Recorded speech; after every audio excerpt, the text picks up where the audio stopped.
ഇത്രയും ദൈവങ്ങളും ഇത്രയും പ്രാർത്ഥനകളും ഇത്രയും പള്ളിയും ആരാധനാലയങ്ങളും വളരുമ്പോൾ ഇന്ത്യയിൽ 7,18,000 അമ്പലങ്ങളുണ്ട്. അറിയാമോ? ഇന്ത്യയിൽ 7,18,000 അമ്പലങ്ങളുണ്ട്. മുസ്ലിം പള്ളികൾ 1,89,000 മുസ്ലിം പള്ളികളുണ്ട് ഇന്ത്യയിൽ. 1,89,000. ചർച്ചുകൾ 27,000 ചർച്ചുകളുണ്ട് ഇന്ത്യയിൽ. 27,000. ബാക്കി ചാപ്പൽ മറ്റുള്ളതൊന്നും കൂട്ടിയില്ല. സറാമ്പീൻ്റെ കണക്കൊന്നുമല്ല, വെറും ശരിയായ മോസ്ക്. ഇത്രയും ആരാധനാലയങ്ങളുള്ള നമ്മുടെ രാജ്യത്ത് എന്തുകൊണ്ട് ഇത്രയും വിദ്വേഷം വളരുന്നു? വിദ്വേഷം വളരുന്നോ തളരുന്നോ? നമ്മുടെ നാട്ടിൽ വെറുപ്പ് വളരുന്നോ തളരുന്നോ? ദൈവത്തെപ്പറ്റി പറയുന്ന, ദൈവത്തെപ്പറ്റി അവകാശപ്പെടുന്നവരെല്ലാം പറയുന്നത് ദൈവം സ്നേഹമുണ്ടാക്കാനും ധാർമ്മികതയുണ്ടാക്കാനും സത്യബോധം വളർത്താനും നന്മയുണ്ടാക്കാനും ഒക്കെയാണ്. ശിവം, സത്യം അന്വേഷിക്കുക, നന്മ ചെയ്യുക, ശിവം ചെയ്യുക, സൗന്ദര്യബോധം ഉണ്ടാക്കുക. അതാണല്ലോ സത്യം, ശിവം, സുന്ദരം എന്ന നമ്മുടെ ഭാരതത്തിലെ ദൈവവിശ്വാസത്തിൻ്റെ 3 അടിത്തറകൾ. ഈ അടിത്തറ ഇപ്പോൾ ആർക്കും വേണ്ട.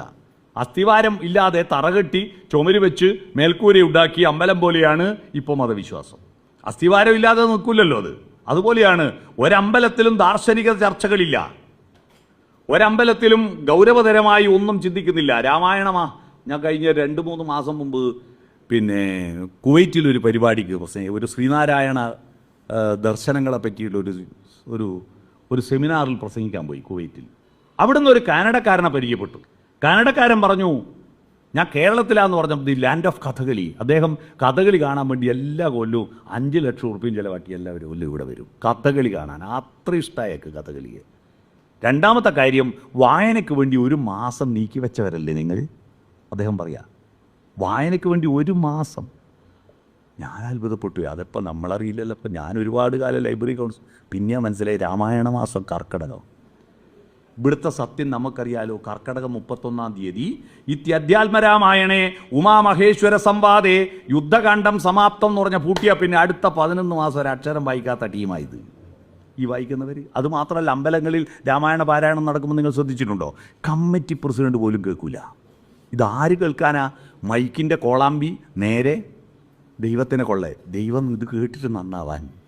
ദൈവത്തെ കേൾപ്പിക്കാനാണ്, ദൈവത്തെ കേൾപ്പിക്കാനാണ്. ഒരാളുടെ പേര് ഒരാളുടെ മുഖത്ത് നോക്കി 1000 തവണ ഒരാളുടെ മുഖത്ത് നോക്കിയിട്ട് പറഞ്ഞാൽ അയാൾക്ക് ഭ്രാന്തളിപ്പോയില്ലേ? ദൈവത്തിന് ഇങ്ങനെ 1000കണക്കിന് തവണ പേര് പറഞ്ഞാൽ ദൈവത്തിന് സന്തോഷമാകുന്ന ഏതെങ്കിലും ദൈവ വീഡിയും പറഞ്ഞോ? തെറ്റിദ്ധരിപ്പിച്ചതല്ലേ? ഒരാളെ വിളിച്ചാൽ എന്താ കാര്യം പറയണ്ടേ? ഒരാളെ വിളിച്ച് സുമൻ ചേട്ടാന്ന് ഞാൻ വിളിക്കുന്നു. സുമൻ ചേട്ടാ എന്തോ ഒന്നുമില്ല, അങ്ങനെ വിളിക്കാവൂ? പറ്റിക്കലല്ലേ? ദൈവത്തെ ഇങ്ങനെ